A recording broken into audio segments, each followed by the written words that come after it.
Hola, bienvenido al tiempo de la prédica de la Iglesia Bíblica Bautista El Camino. Me llamo Joel, soy el pastor de la congregación y estamos en una serie sobre la vida del peregrino o el progreso del peregrino. Lo que significa ser un peregrino es ser un cristiano que avanza, que crece, que va experimentando cada día algo de crecimiento y avance en los caminos del Señor. Estamos siguiendo el ejemplo del Señor Jesús, estamos siguiendo sus enseñanzas como sus discípulos y se ve entonces nuestro crecimiento, seguimos avanzando y eso es lo que estamos viendo, inspirados, podríamos decir, por la historia de el progreso del peregrino por John Bunyan.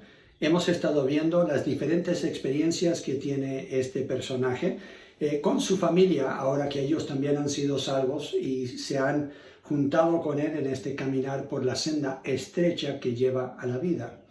Y ellos han vuelto a su ciudad para ser testigos, para hablarles a otros del Evangelio, y en medio de eso, al volver en su peregrinaje a su ciudad para invitar a otros a que se junten con ellos en este peregrinaje, se encuentra con muchas personas que dicen ser seguidores de Jesús, pero no caminan. Y esa es la realidad hoy día. Hay muchos que han creído en Cristo, creen ser salvos, pero realmente no ha habido ningún cambio en su vida. No hay evidencia en su vida de que toman en serio ser seguidores de Cristo, ni siquiera que creen en Él lo suficiente para respetar lo que Él dijo en su palabra. No lo obedecen, no lo aman lo suficiente para seguir sus mandamientos. Y entonces uno debe cuestionar, o deberían más bien ellos cuestionar y analizarse si realmente son parte de este grupo de peregrinos, porque no andan en los caminos del Señor. Y después se da cuenta que también hay muchas otras personas que creen lo que muchos creen en el mundo hoy día, que simplemente todos los caminos llevan a Dios. Y cuando primero volvió a esta ciudad de perdición, sus amigos, familiares celebraron que haya vuelto, porque creían que él los había abandonado, que se había ido lejos, pero se dieron cuenta rápidamente que él no había llegado para volver a la vieja vida que ellos habían gozado antes o volver a vivir con ellos como antes, sino que él había llegado para hablarles del juicio venidero, que les vino a hablarles del amor de Dios, que vino a hablarles de la importancia de obedecer a Dios, de tomar en cuenta a Dios, de creer en Jesucristo como Salvador personal y de emprender este mismo viaje, este mismo peregrinaje, dándole la espalda al mundo para tener la cara fijada ya en este nuevo mundo, en este nuevo reino al cual el Señor Jesucristo nos ha llamado. Y entonces comenzaron ellos a odiarlo. Se enojaron con él. Se molestaron cada vez que lo veían. Ya no lo querían aceptar en sus casas. Ya realmente demostraron un desprecio sorprendente. Y cualquier rechazo duele, pero yo creo que duele aún más cuando son tus amigos, tus conocidos, la gente que has conocido toda tu vida, desde tu niñez y las personas que más has amado en tu familia. Cuando rechazan al Señor Jesucristo, cuando rechazan el mensaje que para ti ha transformado tu vida, entonces ese rechazo duele terriblemente. Y eso es lo que siente Peregrino y su familia, sienten este rechazo en lo más profundo de su ser y le corren lágrimas cuando él está orando y siente que el Señor le trae por su espíritu a la mente 2 de Timoteo capítulo 3. Así que les invito a que abran sus Biblias en 2 de Timoteo capítulo 3 y versículo 12. El apóstol Pablo aquí a Timoteo, inspirado por el Espíritu Santo, escribe lo siguiente. Hablando de sus pruebas, sus dificultades, cómo lo habían atacado a él, él dice, y también todos los que quieren vivir piadosamente en Cristo Jesús padecerán persecución. ¿Qué significa vivir piadosamente? Significa literalmente vivir una vida consagrada a Dios y separada del mundo, de todo lo que no le agrada a Dios. Significa vivir en la luz. Y se cumple lo que dice la palabra de Dios en 1 de Pedro, capítulo 4. 1 de Pedro, capítulo 4, versículos 1 en adelante, dice, puesto que Cristo ha padecido por nosotros en la carne, vosotros también armaos del mismo pensamiento, pues quien ha padecido en la carne terminó con el pecado, para no vivir el tiempo que está en la carne, que resta en la carne conforme a las concupiscencias de los hombres, sino conforme a la voluntad de Dios. Baste ya el tiempo pasado para haber hecho lo que agrada a los gentiles, andando en lascivias, concupiscencias, embriagueces, orgías, disipación y abominables idolatrías. A estos les parece cosa extraña que vosotros no corráis con ellos en el mismo desenfreno de disolución y os ultrajan, pero ellos darán cuenta al que está preparado para juzgar a los vivos y a los muertos. Y esta es la conclusión a la cual tiene que llegar Peregrino y tiene que llegar su familia, aunque les duele, aunque les llena los ojos de lágrimas y realmente se ponen muy tristes al ver que sus amigos, vecinos y algunos parientes realmente no aceptan el mensaje de paz, de salvación, de reconciliación con Dios. Se dan cuenta que a ellos les parece cosa extraña que ya ellos no quieran correr por el mismo camino, no quieran hacer las mismas cosas en una forma desenfrenada de disolución. Y entonces los ultrajan. Yo creo que para muchos de nosotros, quizás una de las cosas más difíciles al llegar a ser cristianos, al querer seguir a Cristo, ha sido justamente esto, el rechazo de las personas a quienes más amamos, que nos acusan de amar más a Dios, más a Cristo que a la familia, y eso debería ser así. Que ya no tenemos tiempo para la familia porque siempre estamos en la iglesia. Bueno, deberíamos tener tiempo para nuestra familia, pero también nuestra prioridad debería ser Dios y su reino. Primeramente esas cosas, dice la Biblia. Entonces en Juan capítulo 15, Jesús le habló a sus discípulos justo de este mismo pensar y sentir de las personas que no le seguían a él. En Juan capítulo 15, después de hablar de la vid, habla de cómo va a responder el mundo ante los que realmente de corazón le siguen, los que permanecen en él, los que producen ese fruto. Comenzando en el versículo 18 de Juan 15, dice Jesús: si el mundo os aborrece, sabed que a mí me ha aborrecido antes que a vosotros. Si fuerais del mundo, el mundo amaría lo suyo, pero porque no sois del mundo, antes yo os elegí del mundo, por eso el mundo os aborrece. Acordaos de la palabra que os he dicho, el siervo no es mayor que su Señor. Si a mí me han perseguido, también a vosotros os perseguirán. Si han guardado mi palabra, también guardarán la vuestra. Mas todo esto os harán por causa de mi nombre, porque no conocen al que me ha enviado. Si yo no hubiera venido, ni les hubiera hablado, no tendrían pecado, pero ahora no tienen excusa por su pecado. El que me aborrece, a mí también a mi Padre, perdón. El que me aborrece a mí, también a mi Padre aborrece. Si yo no hubiese hecho entre ellos obras que ningún otro ha hecho, no tendrían pecado, pero ahora han visto y han aborrecido a mí y a mi Padre. Pero esto es para que se cumpla la palabra que está escrita en su ley: sin causa me aborrecieron. Pero cuando venga el Consolador, a quien yo os enviaré del Padre, el Espíritu de verdad, el cual procede del Padre, Él dará testimonio acerca de mí. Y vosotros daréis testimonio también, porque habéis estado conmigo desde el principio. Estas cosas os he hablado, para que no tengáis tropiezo. Os expulsarán de las sinagogas, y aún viene la hora cuando cualquiera que os mate pensará que rinde servicio a Dios. ¡Wow!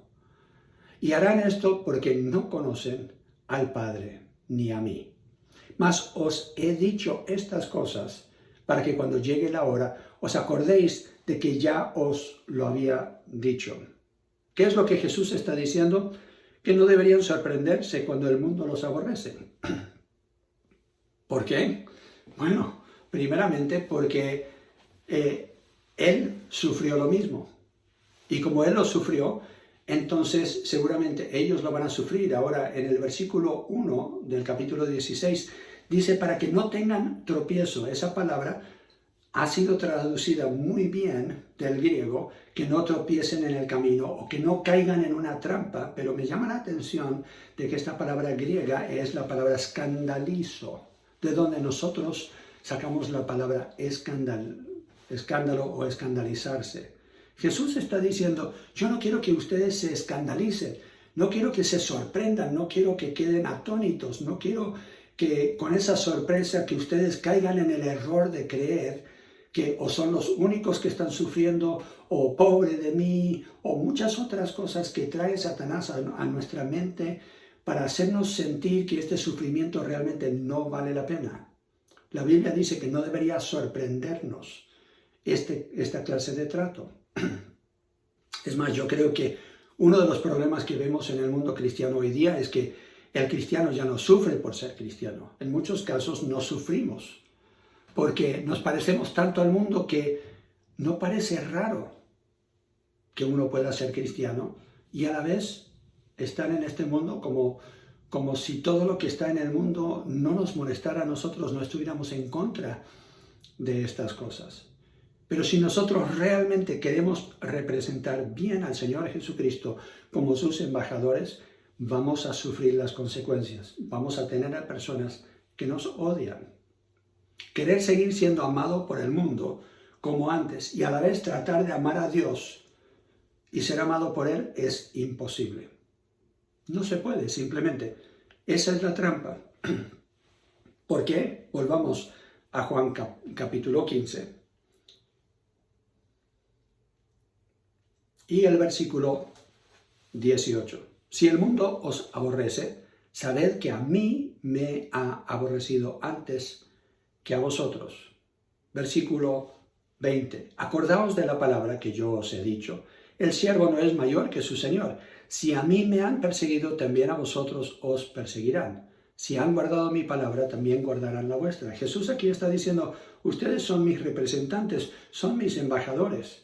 Si ustedes van en representación de mí y a mí me ultrajaron, hablaron mal de mí, me persiguieron, a ustedes también van a hacer lo mismo, van a sufrir lo mismo que yo. ¿Por qué? Porque el mundo ama las tinieblas y no quiere que se acerque la luz. Es así de sencillo. Y los pocos que aceptaron la palabra de Jesús demuestran que hay algunos que van a aceptar también nuestra palabra, pero quizás serán la minoría, no será la mayoría. Juan 15, versículo 19, lo saltamos, ahora lo vamos a ver, dice, si fuerais del mundo, el mundo amaría lo suyo, pero porque no sois del mundo, antes yo os elegí del mundo, por eso el mundo os aborrece. La segunda razón es porque no somos del mundo, ya no participamos de las cosas que le agrada al mundo, ya no somos partícipe, ya no somos parte de lo que el mundo está haciendo, entonces no podemos nosotros simplemente a ojo ciego permitir que estas cosas sigan sin nosotros decir algo, que eso no está bien, que eso no le agrada a Dios y que las consecuencias vendrán por juicio de Dios sobre los que practican tales cosas. Y lo decimos por amor, pero muchos de ellos no lo toman como una advertencia por amor. Con el solo hecho de no andar como ellos en su camino, ya muchos nos tienen de enemigos. Ellos predican tolerancia de todo punto de vista, pero no aceptan que nosotros tengamos otro punto de vista como cristianos. Versículo 21. Otra razón, dice más, todo esto os harán por causa de mi nombre, porque no conocen al que me ha enviado. Simplemente no tienen relación con Dios, no conocen a Dios. Pretenden muchos de ellos conocerlo. Hablan del Dios del universo, hablan de que el universo es Dios, que ellos participan en la conciencia universal. Con sus labios, muchos de ellos en una religión honran a Jesucristo, honran a María, honran a los santos, honran a grandes personajes de la historia que fueron muy, muy santos en el pensar de ellos. Pero claramente la Biblia dice, Jesús lo dijo en Marcos capítulo 7 y versículo 6, que aunque ellos actuaban en una forma muy religiosa, sus corazones estaban lejos de Él, o sea, no tenían una relación con Él. Y Jesús está hablando a sus discípulos claramente de esto mismo. Así que Ahora entendemos el por qué el mundo nos odia. El problema es que no nos gusta que nos odien, entonces buscamos la forma de estar con Cristo y con el mundo. Y terminamos no estando con ninguno de los dos. Juan capítulo 15, versículo 22. Si yo no hubiera venido, ni les hubiera hablado, no tendrían pecado, pero ahora no tienen excusa por su pecado. El que me aborrece a mí, también a mi Padre aborrece. Si yo no hubiese hecho entre ellos obra que ningún otro ha hecho, no tendrían pecado, pero ahora han visto y han aborrecido a mi Padre, a mí y a mi Padre. Jesús aquí no está diciendo que no tienen ningún pecado. Él está diciendo que es agregado este pecado de rechazarlo a Él, rechazar su mensaje, porque están rechazando a Dios Padre, el que lo había enviado. Así que cuando nos rechazan a nosotros, tenemos que entender que no nos están rechazando solamente a nosotros. Están rechazando a Cristo porque somos sus embajadores y están rechazando a Dios, porque Jesús le dijo a sus seguidores, como nos dice a nosotros, de la manera que mi Padre me envió, yo os envío a ustedes. Cuando Él dice no tendrían este pecado, es que Él está diciendo no tendrían el pecado de rechazar al que claramente habla por Dios y lo comprueba con los milagros. Porque Jesús estaba cumpliendo lo que las Sagradas Escrituras en el Antiguo Testamento ya habían dicho. Que la prueba cuando venía el Mesías sería que Él haría milagros. Y de esa forma estaría confirmando que su mensaje era de Dios. Mateo capítulo 11. El libro de Mateo. Capítulo 11. Jesús lo dice de esta forma. En los versículos 20 al 24. Entonces comenzó a reconvenir a las ciudades en las cuales había hecho muchos de sus milagros, porque no se habían arrepentido, diciendo, ¡ay de ti, Corazín! ¡Ay de ti, Betsaida! Porque si en Tiro y en Sidón se hubieran hecho los milagros que han sido hechos en vosotras, tiempo ha que se hubieran arrepentido en cilicio y en ceniza. Por tanto os digo que en el día del juicio será más tolerable el castigo para Tiro y para Sidón que para vosotras. Y tú, Capernaum, que eres levantada hasta el cielo, hasta el Hades, serás abatida, porque si en Sodoma se hubieran hecho los milagros que han sido hechos en ti, habría permanecido hasta el día de hoy. Por tanto os digo que en el día del juicio será más tolerable el castigo para la tierra de Sodoma que para ti. Increíble que Jesús diga eso a la gente que vivía en esos pueblos, que lo habían visto crecer, que lo habían visto desde niño y quizás por eso no querían aceptar su mensaje y no querían que ese mensaje fuera corroborado por esos milagros. Simplemente ahora no tienen excusa. Jesús dice, ustedes han escuchado mi palabra y han visto los milagros y ahora tendrán mayor culpa ante Dios. Tenemos que entender algo. Cuando nosotros nos volvemos seguidores de Cristo, pero en serio, comprometidos, Jesús inmediatamente trae división, aún quizás con otros cristianos.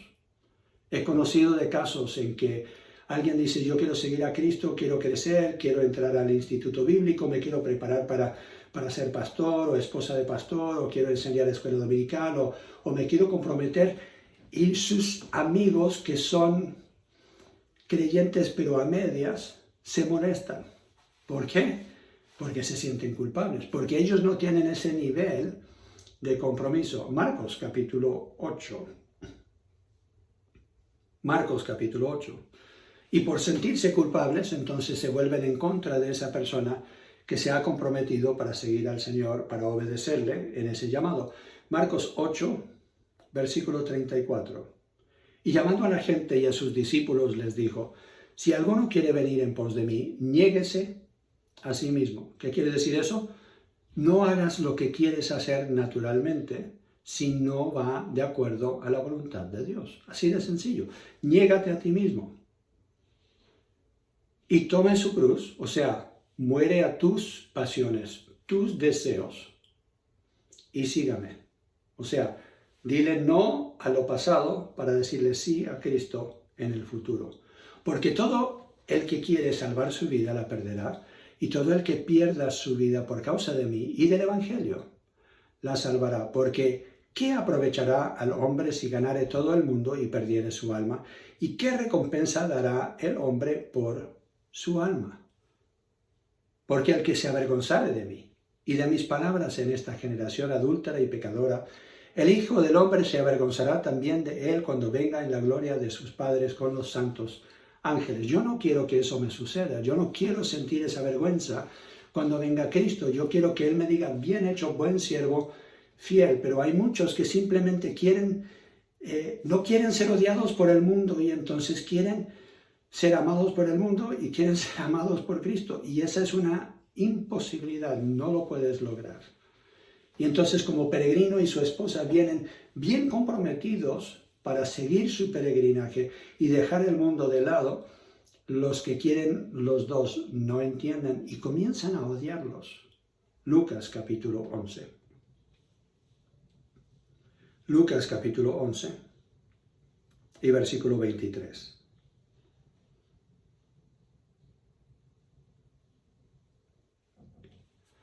Jesús aquí habla una verdad que llama la atención, porque no puede haber ambigüedad, no puede haber dos o tres formas de interpretar este versículo. Jesús claramente lo dice más de una vez, lo dice en Mateo, lo dice también en Lucas, el que no es conmigo, contra mí es, y el que conmigo no recoge, desparrama.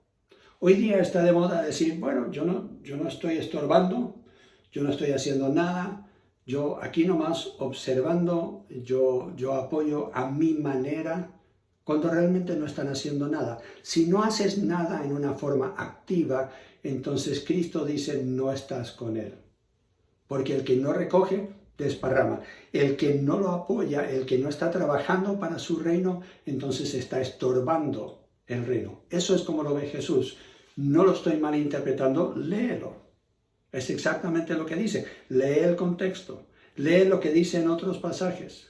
Claramente Jesús está diciendo, tienes que tomar una decisión. O estás conmigo o estás contra mí. Porque no puedes simplemente decir, es que quiero los dos. No hay tal cosa.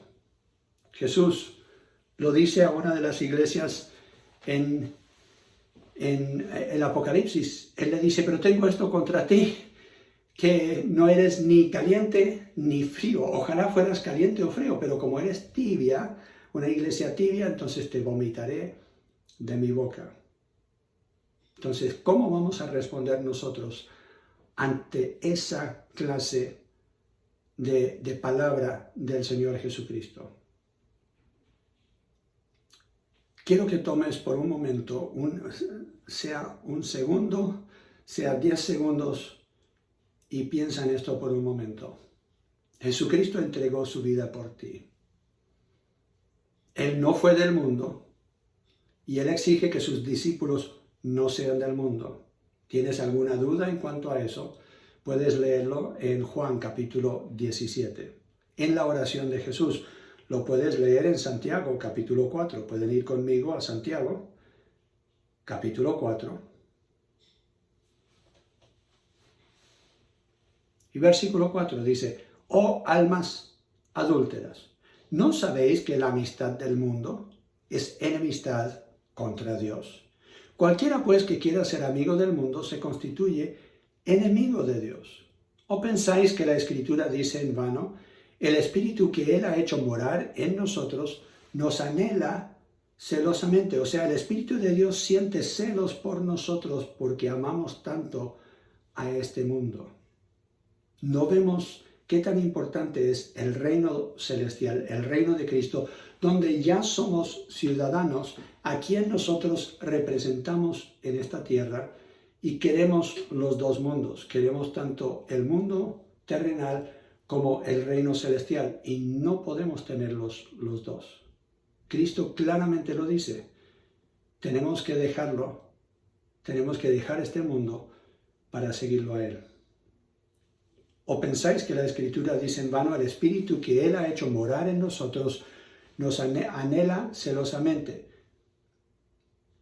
Pero Él da mayor gracia. Por esto dice, Dios resiste a los soberbios y da gracia a los humildes. Someteos pues a Dios, resistid al diablo y huirá de vosotros. Somos almas adúlteras, dice la Biblia, si queremos amar a este mundo y amar a Cristo a la misma vez. Tenemos una vista dividida, tenemos un pensar dividido, tenemos un corazón dividido. Y la razón por la cual este mundo ahora nos odia es porque nosotros nos hemos comprometido con uno solo, con Cristo Jesús y con su camino. Y no vamos a permitir que el mundo, con todas sus atracciones, con todas las cosas que llaman la atención ahora, pero algún día, dice la Biblia, serán destruidas y dejarán de pasar, no permitimos que ese mundo ya tenga una atracción, que nos llame la atención, que nosotros queramos participar de esas cosas. Vuelvo a decírtelo, no puedes ser de este mundo y también de Cristo. No puedes ser un buen representante de Cristo y a la vez disfrutar de este mundo. Y si sigues a Cristo como Él te pide, este mundo te va a odiar. ¿Estás dispuesto? ¿Estás dispuesta? Cristo dijo que Él iba a traer una espada. Y eso iba a dividir aún a gente en un mismo hogar. ¿Estás dispuesto a eso? Y si no, entonces no mereces ser un discípulo de Cristo, llamado discípulo de Cristo, porque no amas a Cristo lo suficiente para sufrir como Él sufrió. Padre Celestial, yo pido por los que están al alcance de mi voz, que ellos entiendan qué tan importante es comprometernos el 100% contigo y con Cristo Jesús. Y así aguantar el oprobio, aguantar las burlas, aguantar el odio, aguantar el menosprecio, identificándonos así de esa forma con nuestro Señor Jesucristo.